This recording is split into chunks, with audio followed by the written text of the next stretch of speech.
In an ordinary study room, a high school student named Togo is busy painting, using his new oil colors. He is interrupted by his sensei bringing him lunch. Due to his love of art, Togo always uses his lunch money on art supplies, making him skip out on lunch for weeks. Although the 2,500 weekly allowance isn't much to begin with. To make sure his student is well fed, Sensei brings him some mochi he got last year as a New Year's gift. This will also help reduce the amount of mochi in his house. Despite telling them he doesn't like mochi, his relatives don't seem to listen and bring him a fresh supply every year. Sensei also gives him some freshly harvested tomatoes to balance out the nutritional value. Togo recently helped him out with his garden, and it seemed to have bore fruit. Togo's eyes begin to sparkle seeing the fresh tomatoes. However, instead of eating them, he sets them down on the table and goes back to his drawing. Surprised, Sensei asks him if he doesn't like tomatoes.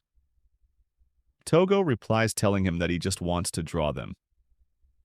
Sensei can't help but laugh. However, he reminds him of the importance of not wasting food and tells him to eat them once he is done with his drawing. He muses that while humans can't survive without food, some still die of starvation even with food in front of them. He jokes that even death can't stop him from drawing. The boy repeats that he won't stop drawing. He is really appreciative of his sensei who gave him a spare room and never scolds him for drawing, unlike other adults. That is why, no matter who tries to stop him or take his supplies away, he won't stop drawing. Things take an unexpected turn. Without any explanations or any incidents with Truck-kun, Togo finds himself in a huge, magnificent forest. Still hazy, he wonders if he is still dreaming. However, soon reality starts to sink in. And like any sane person, he starts to panic, wondering where he is and how he got there.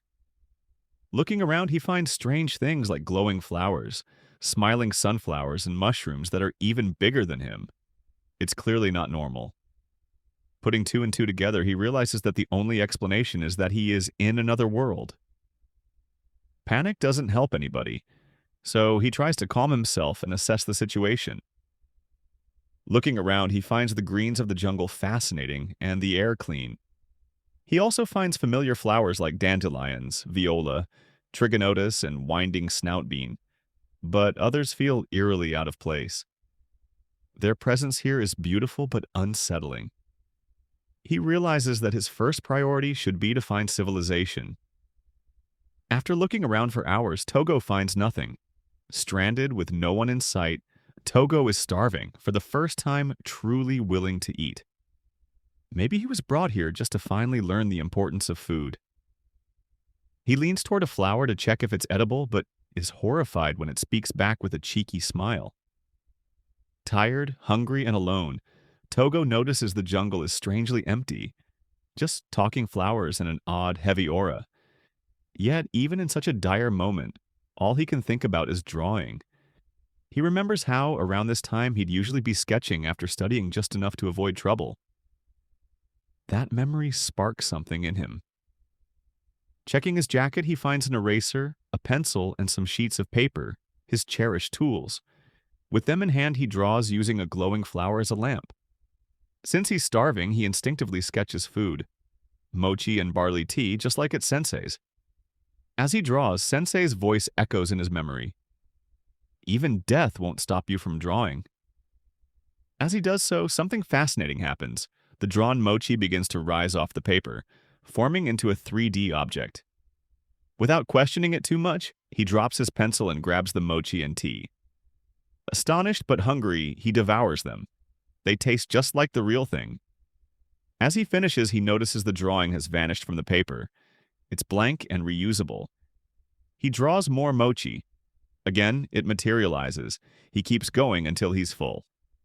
The next morning, he wakes up in the same spot. Although that is to be expected, he had still held on to a sliver of hope that this was all just a dream. He looks at the empty plates and glasses just to make sure that last night wasn't an illusion. Curious, he decides to experiment with his new abilities. He draws cherry tomatoes from his past memory when he was at Sensei's, but nothing happens. Confused, he tries a pencil. Still nothing. He draws a knife next, like the one he had borrowed at Sensei's. This time, it materializes. He spends all day pondering over the rules of this new and strange ability. Perhaps it's the drawing skill, or maybe it's the things he had at his sensei's place. He draws more mochi and continues eating, all the while still wondering about the rules. As he eats, he begins to strategize. What else does he need to survive here? A bed, perhaps. He'll need to understand how this materialization works, and fast. While pondering, he sees a red berry on the ground. He finds it more than just a red berry because it is the only colorful object he has seen in a good while now, mainly because he has spent most of his time constantly gazing at the pencil sketches and drawing. He is suddenly struck with an epiphany. The first instinct of a stranded, hungry boy would be to eat the berry firsthand. But no, our MC wants to use it as his art supply. He smashes the berry for its red color, and that sacrifice leads him to a new discovery. The tomatoes he had drawn earlier, he starts to fill them with the red color from the berry. And as soon as he does, the tomatoes materialize right in front of him. He finally realizes that in order to materialize something, it needs to reach a certain level of completion. Mochi, tea, and the knife worked because they were already black and white. However, the pencil that he drew was supposed to be green in color, and the tomatoes red. Moreover, drawing skills are also necessary for a drawing to materialize, and those seem to be the basics rules of making drawings materialize. Seeing his current situation, he gets a motivational boost to keep digging out more mysteries of this mysterious world that he has been brought to. Here, no one will be scolding him for whatever he draws, so his current job will be to find colors, use them for drawings, and make his drawings materialize. He vows that he will never stop drawing, even if it costs him his life. As night falls, his top priority becomes clear. He needs a blanket to keep himself warm. Because of its simple design, he is able to easily materialize it. As he sleeps on the cold jungle floor, he reminisces about his time at Sensei's and how nice it would be to have a mattress. The following morning, Togo is brimming with energy. Determined, he sets out to gather materials that he can use as substitutes for paint to complete his art. He draws a simple bag and starts collecting various flowers to extract their pigments. Starting with some red flowers, he attempts his first drawing of an apple. To his surprise, it works perfectly. The apple materializes right in front of him. But it comes at a cost. The drawing took him 3 hours to complete. It's far from efficient, especially without real paint to speed up the coloring process. Thinking of this, a clever idea comes to him. What if he could materialize the paints themselves, using the colors he extracted from the flowers? He tries using the leftover red color to draw a tube of red paint. Surprisingly, it works, and a tube of red paint appears. Joy lights up his face, though the result isn't exactly as he imagined. Though the red is more pinkish, but it's still better than spending hours grinding flowers for just a small amount of paint. Encouraged, he quickly draws more shades of red. However, the colors appears duller than the original flower petals. Driven by curiosity, Togo experiments. He tries layering, letting one coat dry before applying more. But since the drawing materializes as soon as it's complete, this doesn't work. Even when he paints first and draws on top, the result is still pale. Frustration builds. He starts thinking about how to get the perfect deep red. The red of an apple skin, of a sunset, of a wax seal, or of blood. Suddenly, he has a flash of insight. Using his own blood as a substitute, Togo finally manages to materialize a deep red color. Next, he sets his sights on materializing yellow and blue. Since these are the primary colors, he'll be able to materialize anything if he can only do this. While searching for usable pigments, he stumbles upon a giant lily. He picks out its big petals to use as a makeshift bed, and he also manages to create yellow paint using its pollen. As he collects the pollen, his hands become coated in yellow dust. Washing them with a materialized glass of water, he suddenly realizes how vital water is, not only for survival, but for his watercolor paint as well. A person can last days without food, but only 2 or 3 without water. Drawing a glass of water each time is far too demanding. He needs a bigger, more permanent solution. He decides to draw a pond. Finding a suitable location, he begins the task, pouring hours into the intricate landscape drawing. During the nighttime, he sleeps in his lily flower bed. Next morning, he is able to complete the drawing. He feels proud of his first landscape painting after being teleported to this world. However, even after waiting for several minutes, nothing happens. Togo begins to feel disappointed when suddenly the painting in his hand starts to shake, and moments later a large pond filled with chilled blue water appears right in front of him. As soon as he tries to reach it, he starts to feel dizzy and falls to the ground. Waking up drenched in sweat, he tries to recall what happened. However, looking at the pond, he forgets all about it and dips his hands in to take a sip. The water is chill and cold, making him realize for the first time that water can taste this good. He hadn't drank since being teleported, and perhaps that was the reason why he fainted. Or maybe because he had materialized such a large drawing in one go. It might have affected his stamina or something.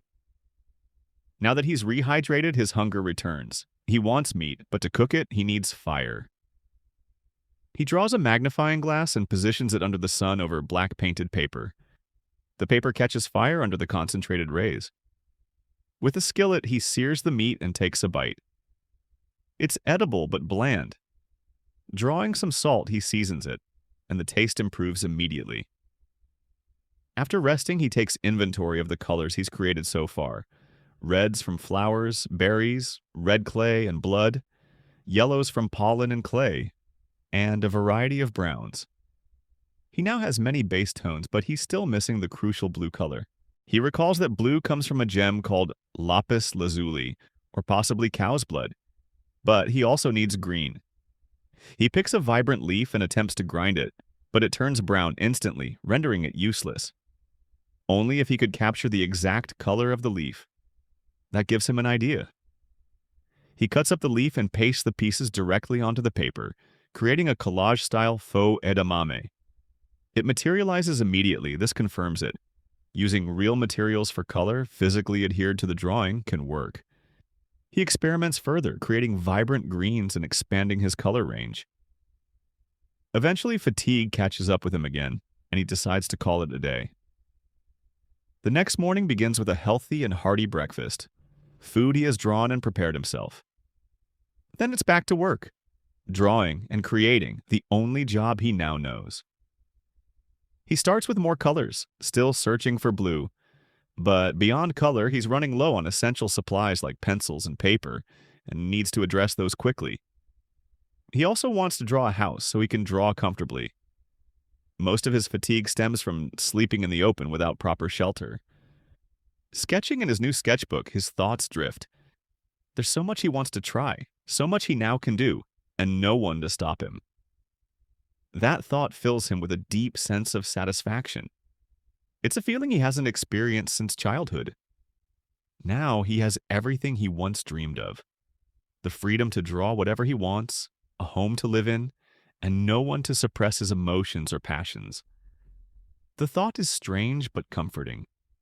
These unsuppressed feelings, once forbidden, aren't bad after all. That night he rests in his tent. But this world has more in store for him, and the night is far from quiet. It's morning, and Togo wakes up to some chirping and water splashing sounds coming from outside his tent. He leans out to look for the source and is awed to see a giant bird bathing in the spring he had drawn the other day. This puts him through multiple emotions of awe and terror, and while he is at it, the bird notices him and flies away. He is fascinated by its sighting since he hasn't seen a bird of this stature before. The bird flies off, leaving behind its feather, which is comparatively as big as Togo's arm. As we already know our MC, he instantly thinks of drawing something that fascinates him, and he does the same again. He wants to draw the bird, but not out of necessity this time. He's going to draw it for the sake of drawing, not materializing. But a stinky smell from his clothes diverts his attention. Ever since he has been teleported to this magical jungle, he hasn't taken a bath. So he decides to clean himself like the bird and materializes the necessary soap and stuff as well. Now that he only has one spring, he needs to have another one for other uses as well. But for now, he is more focused on being able to draw the bird. He changes his clothes and sets off to find the bird's nest because he can still hear it chirping in the distance. Collecting more materials to extract colors from, he makes his way to a giant tree that might be the home for the bird. The fact that he hasn't seen many lively creatures in the jungle yet makes the sighting of the bird light a spark of happiness and joy in him. Similarly, a ray of terror is also there, because if there is a bird of this size, imagine a bear or a hound. But all he can think of is, will he be able to draw those creatures before they kill him? On top of the giant tree, he sees a huge nest. Concluding that it must be the birds, he instantly draws a ladder to climb up. But instead of climbing the tree that has the nest, he decides to climb the one next to it. By being on top, he can have a clear look at the nest. The next moment, what he sees makes him even happier. 3 giant eggs of the exact same blue color that he has been longing for. Sky blue, like it was picked up from the sky itself. He couldn't contain his happiness, so he jumps straight into the bird's nest. But to his utter horror, the giant bird appears in front of him. Seeing the egg in Togo's hands, the bird rages and doesn't let him escape. He tries to jump out of the nest, but it catches him with its beak and starts pecking him repeatedly. It leaves him right next to the eggs and flies away. Moments later, it comes back with a fruit that looks like an apple but doesn't taste like one. It forces Togo to eat it, but as soon as he takes a bite, the spicy persimmon taste leaves him baffled. His body starts to feel oddly warm, as if he has caught a fever at that very moment. The bird again pats his head and leaves him beside the eggs, as if it wants him to cover them and give them appropriate heat to hatch. Togo does so. He takes out his blanket and wraps it around himself and the eggs, eventually falling asleep. Night falls, and as soon as he opens his eyes from a nap, he finds the bird gazing at him with yet another fruit. He has no other choice than to consume it, so he does. The bird gives him a warm, cozy hug to fall asleep to during the night. The next morning, Togo is again welcomed with a terrifying gaze from the bird, but he has gotten used to it now. The other night, he was feeling hot, and now suddenly it's too cold for him. The bird flies and comes back with some warm overcoat and clothing, which he puts on. Togo feels comfortable now, and the bird gives him the third fruit. He eats it again and lays down with the eggs, repeating the same procedure. But this might be the end of it, since he feels the eggs moving. The very next moment, a chick hatches from one egg, and eventually all one by one. Togo is happy to see some adorable chicks, and the mama bird is equally delighted too. In terms of a prize, the mama bird gives Togo what he wanted earlier, the shell of the blue egg. He becomes so content seeing the chicks happy that he almost forgets his ultimate goal. He instantly starts to draw not only the mama bird but the chicks as well. When he completes his drawing, he decides to bid farewell, but the mama bird has yet another gift for him. She pulls out a pear-looking fruit to give to Togo, but he doubts if it is going to taste any better. To his surprise, the fruit tastes extremely juicy and sweet. He concludes that the previous fruits the bird made him consume were just out of necessity because they regulated his body temperature to the required amount in order for the eggs to hatch. And with that, he completes his drawing, but most importantly, he has the sky blue color now. Back at his campsite, he has prepared a chart of every color that he now possesses, with a description of every single color and how he prepared them. Using this chart, he can reproduce them again in case he loses the tube somewhere. With this, he draws as many trees of usable products as possible, which includes a peach tree, grapevine, tomato tree, cucumber, and pear tree, potatoes, and edamame, etc. The next few days, he spends most of his time building up a house through his drawings. In a total of 5 days of constant drawing and materialization, he now has a small house, but more importantly, his very own house and a comfortable bed to sleep in. The night falls with Togo resting and reminiscing over what has happened so far. It's been almost a month now that he's in this magical world, which makes him worried enough for his parents because they might be looking for him. He's least bothered about his parents, and all he can care about right now is Sensei. Sensei has been there with him in his tough times, understanding his situations unlike other adults in his life. If there is any factor that would make him persistent to go back to the prior world, it would be Sensei rather than his own parents. The next morning, he wakes up fully recharged since he has overslept until noon because of the comfortable bed that he now has. He gets out to the usual sight of that same bird taking a bath in his spring. As soon as he thinks of doing his laundry, the bird splashes a wave of water all over him, giving Togo a bath and doing his laundry too. Since his clothes are all wet, it brings him new and comfortable clothes to wear. This makes him ponder where it gets these clothes from. Later, he decides to draw another spring for his use since the older one has been occupied by the bird now. This time, he goes for a reservoir that is going to be covered with pillars so the bird doesn't get it dirty. His final piece is a marble fountain that he intended to draw with a proper marble finish, but the surface still seems rough to him. As he sits down to have a closer look, he feels dizzy the same way he did when he drew the springs. This makes him think about what could be the reason for it. He has drawn barley tea and water numerous times, but he didn't feel anything. Then why specifically ponds or fountains? The answer lies in the fact that what he drew is a constant regenerative reservoir which keeps regenerating water, consuming enough strength. But anyway, he now has a bird-free water source that he can use for multiple purposes. The next morning, he has another visitor along with the bird, a Pegasus-looking creature that he names Tenma. Both the bird and Tenma can be seen at the spring again, but the Pegasus looks highly injured, with one of its wings chopped off and a bruise on its leg. Togo instantly draws an ointment that his sensei used to apply. He tries putting it on the injured part of the Pegasus, but it resists forcefully, not letting Togo touch it.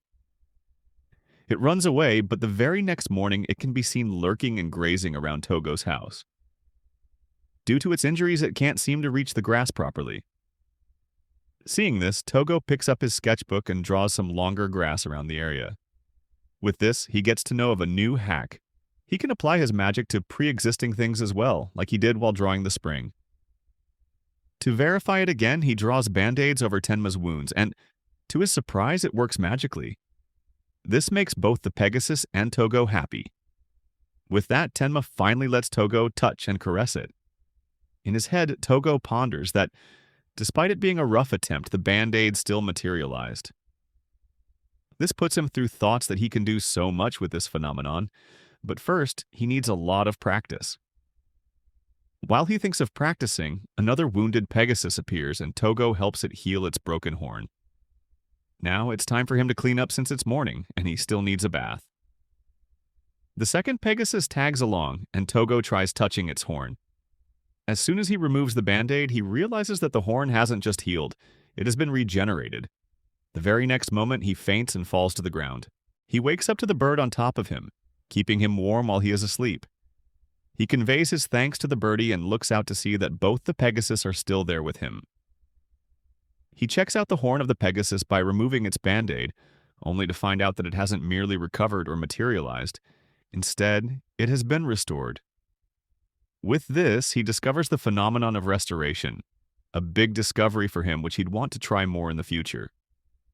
Further, he then goes on to restore the other Pegasus's chopped-off wing. As soon as he drew the complete drawing of it, the wing was restored. The same thing happened again, and with the restoration, he fainted right then. About 1 week later, it's not merely 2 Pegasus and a birdie. Togo's house has been swamped with so many Pegasus. They mainly gathered there because they were all injured and needed to be healed, so they started gathering one by one but remained there after they were healed. In return, the Pegasus give him some shards from their broken horns and their own feathers.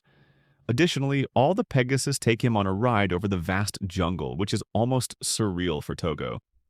He finds the scenery of the unknown jungle quite majestic and beautiful.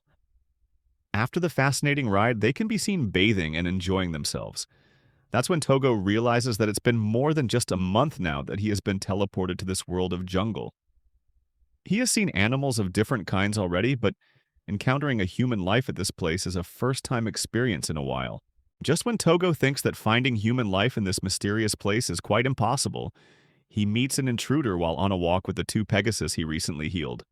The Pegasus, sensing danger from the unknown man, try to attack him with their horns, which could lead to serious injury. The stranger startles and jumps back, his hands held high in the air to show he is defenseless and has no intention of attacking Togo and the Pegasus.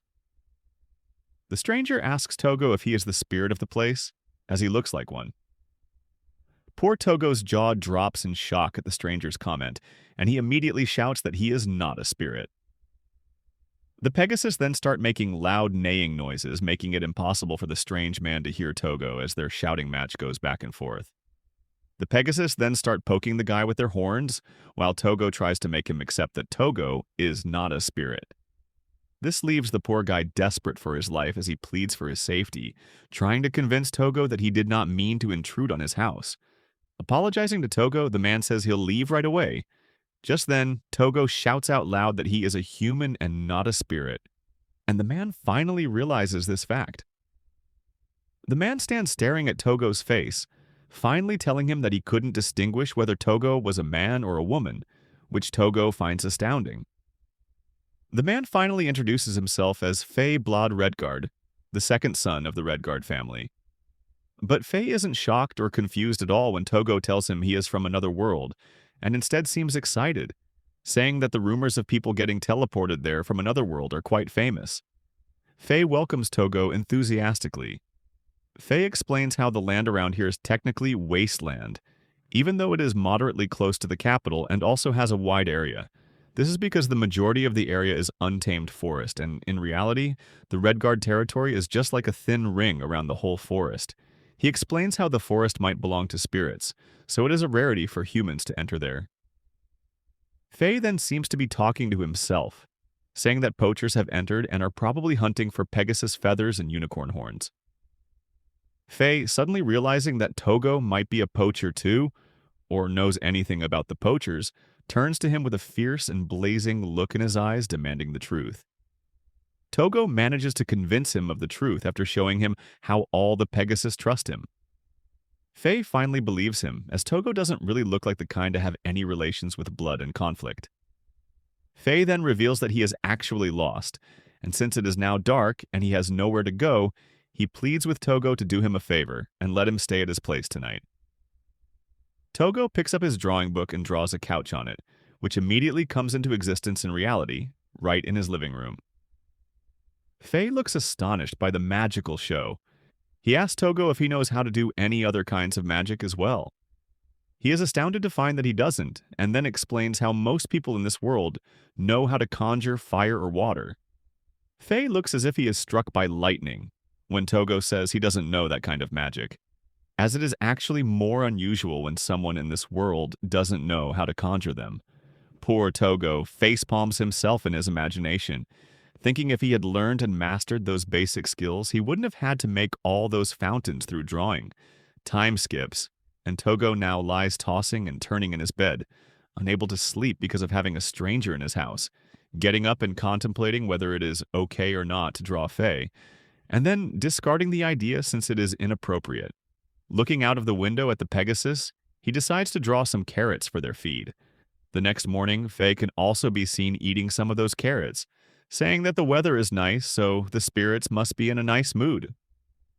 This causes Togo to ask him further about spirits. The explanation Faye gives is, spirits are closer to magic than humans. They live in forests and springs and are embodiments that protect these areas. They usually dislike humans but may help them out, which is a rarity. They are also beautiful beings and are stronger in magic than humans. They are somewhat whimsical. Soon after that very knowledgeable conversation, Faye bids his goodbyes and thanks Togo for his help, as he then continues on his journey.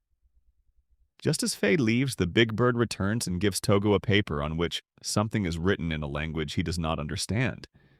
It is indistinguishable. Deciding to deal with that later, Togo places the paper away for the current time.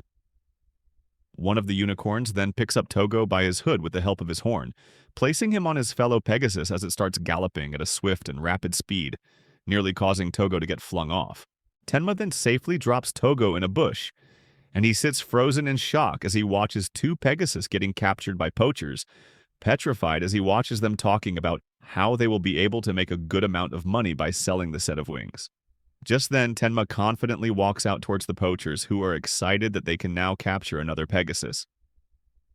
Tenma willingly gets captured to distract the poachers. This action of Tenma makes Togo realize that the Pegasus are asking for his help. Racking his brains, Togo briskly draws the poachers bound up by ropes on the ground. As soon as it is drawn, the poachers are roped up. The look of astonishment on the faces of the poachers is worth watching as they try to free themselves. Immediately afterwards, Togo runs to the Pegasus and frees them. The poachers try calling out to him, asking if this is all his doing, but he ignores them. When they are out of eyeshot, he tries healing them. This causes him to lose strength, but he pushes himself. He knows there isn't much time, so he tries to heal two of them together. Unfortunately, by then, the poachers have unbound their ropes and now capture poor Togo. Just when both the Pegasus and Togo think that it is now over, someone unexpectedly turns up and saves the day. It is none other than Faye. He comes up like a hero and single-handedly punches one of the poachers. He asks if Togo is fine, but Togo is hardly able to answer and instead faints. Pitch black is all that surrounds his vision as Togo opens his eyes. A glimpse of light peeks through. He glances out of the window, and what he sees outside makes him get up in a jiffy. All the unicorns in the Pegasus are watching him through the window. They are worried about him ever since he fainted. He ruffles their manes, assuring them that he is now okay. He then goes outside his room where Faye is waiting for him. Turns out that Faye carried Togo back to his home. When he fainted, the Pegasus and unicorns tried to keep him warm by laying him in the spring. Faye says that the poachers are now in jail, but under the charges of only trespassing through the restricted forest. They escaped the charges of illegal selling of the unicorn horns and Pegasus wings to the black market because they hid the evidence. Unfortunately, Faye himself did not witness the attack scene himself, so there is no evidence. Then Faye tells him something shocking. Togo has not woken up in 3 days. He had been knocked out cold for 3 days straight and did not even move his position, causing Faye to think that he might even be dead. He was out for such a long time because he used his magical powers too excessively. One of the Pegasus then gives him a peach by using his horn to stab through it. Togo feels as if he is in bliss while eating them, having not eaten anything for the past 3 days due to the coma, while on the other hand, Faye also feels pretty much similar, thinking that the fruit tastes extraordinarily good because of the spirits maybe. Faye then vows to get to the bottom of the situation with the poachers and expose their bad deeds to the officials. This strikes something in the mind of Togo. He remembers about the occurrence when the big bird gave him a script written in a strange language which he was unable to understand. He wonders if it would lead them anywhere, and therefore decides to show it to Faye and see if he can read it. When Faye reads it, he is bewildered. The script is the exact information needed to expose the poachers. He then proceeds to interrogate Togo about where he got that script from. Upon learning about the big bird, he is a bit confused and unsettled about the whole situation, but nevertheless happy that they now have the evidence to put the poachers behind the bars for good. That night, after Faye Redguard leaves with the evidence, the Tenmas, who are anxious about Togo's well-being, do not let him leave anywhere, worried that if they let him go, he might get hurt again. Togo lies there wondering and thinking about his previous life, and about how and what's going on back there. What he would have to do if he ever has to go back and how much he misses his sensei? 2 days later, Faye turns up joyfully and excited, shouting out the fact and happiness that the poachers have been caught. Now that case is closed. Faye thanks Togo for his help, and Togo, being humble, says that it is actually the Pegasus, unicorns, and the bird which helped.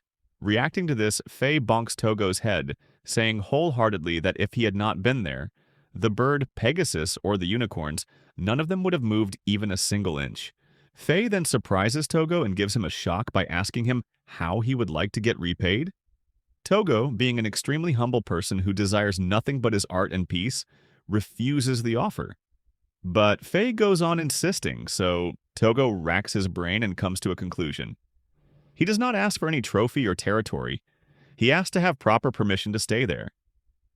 Faye replies that he will talk to his dad about him. Faye then starts a conversation about if Togo can summon anything just by drawing it. Then can he perhaps also summon summoned beasts? Turns out, Togo has no idea what summoned beasts even are, so Faye begins explaining.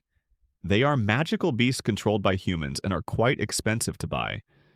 They can assist a human in various ways, such as for transportation, or to fight alongside their human. One can acquire a summoned beast by signing a contract with a beast, and after that, just by sharing a bit of the owner's power, the beast can be summoned anytime the owner desires. It also depends on the person and compatibility. The rarest example of a summoned beast is a dragon. Togo is shocked to hear that there are dragons in this world. Faye explains about their rarity and how they are a dream for everyone, and that once upon a time the Redguard family apparently had a contract with the legendary Red Dragon. After noticing the look of interest on Togo's face, Faye thinks that he might be interested in dragons, but when he asks him, it turns out that it is just Togo thinking about drawing them. Faye mentally facepalms himself. The rain is pouring relentlessly, having absolutely no mercy. Seeing this, Faye asks for shelter from the rain. Togo obviously lets him in and asks him if he perhaps hates rain, to which Faye says that he neither loves nor hates it, but Togo is quite the opposite since he loves rain and finds it calming. Faye finds it quite amusing how the horses are also under shelter, which Togo had drawn in a hurry when the rain had started. Soon, Redguard falls asleep. Togo sits there and thinks about Faye has helped in so many ways, and yet he still does not know much about him. Faye has been so busy, but he had gotten him a formal letter of recognition as a resident of the forest. Faye has said that his family governs the whole area. So does that mean that he is a noble? Even then, he never showed any sign of discrimination and always finds the time to come and visit. Just when Togo is in the middle of these thoughts, he hears the Pegasus neighing loudly, making him rush outside to see what has happened. Then a really unanticipated thing happens. A group of masked people turn up. Their leader conjures a gigantic snake made out of water, a summoning beast. The Pegasus, despite getting injured because of the snake's attack, do their best to protect Togo. The masked men find him an interesting guy, asking him if he is a beast summoner. Togo asks them if they want something from the horses. The men laugh at how he has called them horses instead of Pegasus, but they have no interest in the unicorns or the Pegasus yet. Togo wonders if they are the companions of the poachers. The leader then tells, with an evil smirk, that what they want is the second son of Redguard and asks if he is here. Obviously, Togo tries denying, but is caught easily. The leader motions for the snake, which immediately obeys his master and catches Togo. Hunnick wraps around his whole body and squeezes him till he turns purple and cannot breathe. Togo, being loyal, still tries not to let them know, and tries to lie again, saying that Faye has been here but had left before the rain could have gotten worse. Because of this, he is squeezed even further. The leader then tells Togo how Faye does not even trust him enough to tell him about his actual plans. So why is Togo willingly dying just to save a person who does not trust him? Togo can feel his throat tightening up and himself choking as the snake's tail is forced down it to make him speak up the truth. Just when he thinks that this is now his end and he's gonna die, a loud voice comes from behind him. It is Faye demanding the leader of the men to let Togo go. He has come to save him once again. He has come while conjuring a small fire in his hand. The snake's tail finally leaves Togo's mouth as he chokes up slightly in a vulnerable way as he calls out for Redguard, thankful that he has come. The leader asks if the child is so important to Faye, to which Faye says that yes, he is his benefactor. The man decides to threaten Faye more by messing with him on the topic of choking Togo further. Faye is pissed off because he knows Togo is being used as bait. Faye then starts to threaten the leader of the poachers, demanding to let go of Togo or else he will fight them with the help of the spirits and the fire conjuring powers. The gang leader then demands Faye to drop all of his weapons quietly because they will not be of much use in the rain anyways. Faye then proceeds to drop off all his weapons, including his bracelet, earrings, and gemstone. The next time Togo sees the lights is when he wakes up in his dream and sees his sensei, and like always, he tells Togo that it is fine and that he can focus on whatever he likes over there. But is he still thinking about art in a time like this? And that is when Togo wakes up, startled to the reality of being locked up in a prison cell with Faye. Faye wonders what that place is, to which Togo answers that they are stuck in a prison cell. Faye proceeds to apologize to Togo for dragging him into his own mess. But Togo, being the humble and forgiving person, tries to comfort and convince him by saying that it is not completely his fault, as those people are probably companions of the poachers. Togo then pleads with Faye to tell him about the actual situation by asking about his real identity. He gets to know from Faye that those guys are accomplices of the poachers and are part of the black market. They are illegally buying materials from Pegasus and unicorns, and when they caught the poachers, these people were indirectly exposed as well. This infuriated them. Togo gasps out loud that it is revenge. Togo realizes that Faye has used him, all because he had needed a base and a hideout. Faye has been coming to his place often since he felt it was strongly protected. Faye finally plucks up the courage of accepting his weakness, which Togo denies, claiming that he has helped Togo against those poachers. Faye feels ashamed to say that it is not actually his powers, but it is his summoned beasts. The accessories he has demanded to throw off are actually 4 fire spirits. Togo suddenly has a realization that it is how Faye has reached his place every day in a quick time by riding the fire spirits.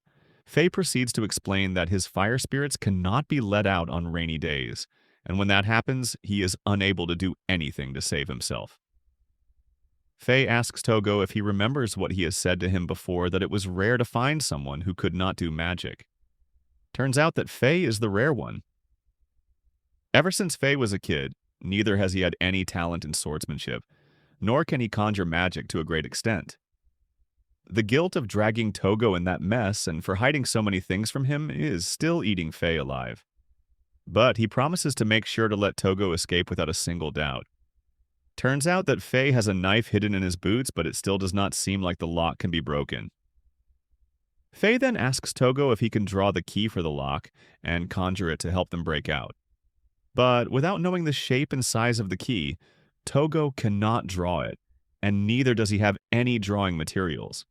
So the only alternative left is for Faye to conjure fire. Even though it is going to be small, Faye proceeds to melt the lock. At the sudden realization, Togo tries to help him by finding loose areas on the brick wall to escape from that prison. While trying to escape from the prison, Faye starts telling the story of his ancestors that they had the power to command the red dragons.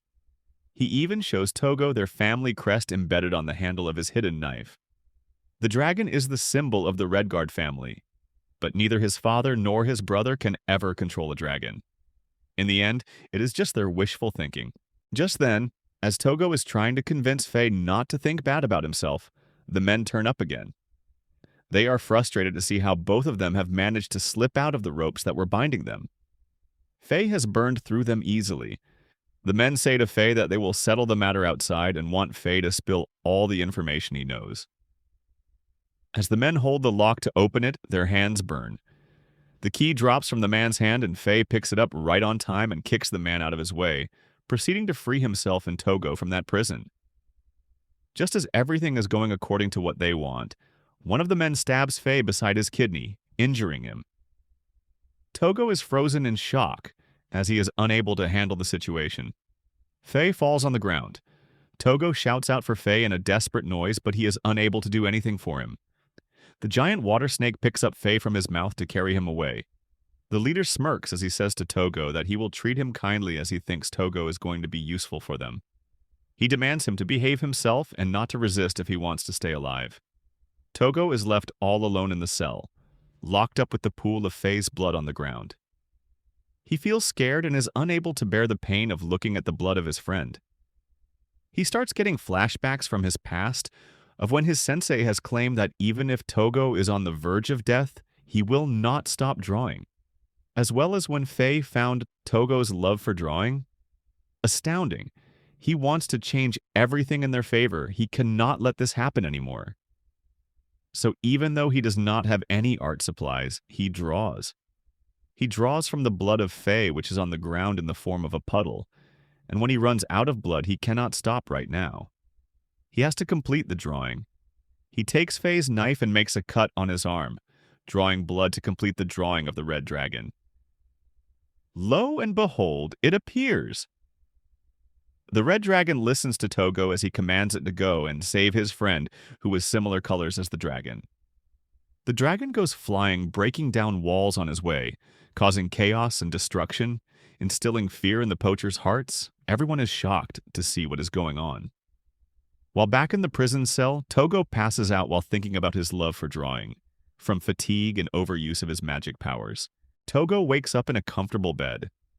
Redguard greets him nicely while covered in bandages all over him. Redguard is glad to see him in better health. Togo drinks the fruit juice to his delight and inquires where they are. They are inside his mansion, which explains that Faye's a real noble.